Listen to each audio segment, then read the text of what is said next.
Hi,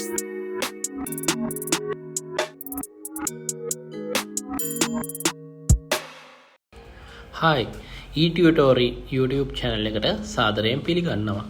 අද අපි බලමු ගොඩක් අයට තියෙන ලොකු ප්‍රශ්නයක් තමයි Facebook එකේ අලුත් අප්ඩේට් එක ප්‍රොෆයිල් මෝඩ් එක ඔන් කළාට පස්සේ අපි ෆලෝ කරපු කට්ටිය ඔයාලගේ ටයිම්ලයින් එකේ පෙන්නනවා.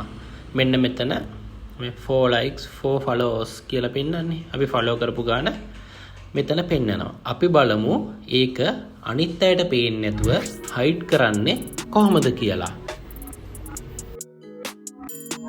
හරි. එකටම ඔයා යන්න ඔයාගේ setting වලට. setting වලට ගිහිල්ලා මෙන්න මෙතනින් setting වලට ගිහිල්ලා setting වලින් ඔයා select කරන්න page setting. හරි. ඔයාගේ profile setting හරි. තනින් ක්ලික් කරාට පස්සේ ඔයා යන්න ඕනි privacy option එකට. හරි.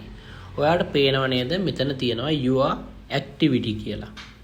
අන්න එතනින් who can see the people page and list you follow. ඉන්නේ option එක තමයි අපි දැන් වෙනස් කරන්න ඕනි.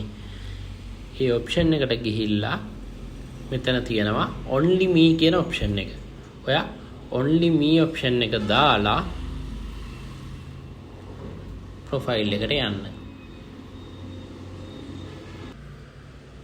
හරි.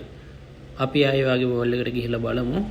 wall එකේ මෙතන only me දාමු නිසා අපින් නම් දැන් 4 followers කියලා පෙන්නුවට අනිත් අය වගේ profile එකට ආවට පස්සේ ඔයාගේ followers ලා ප්‍රමාණය කාටවත් පෙන්වන්නේ නැහැ.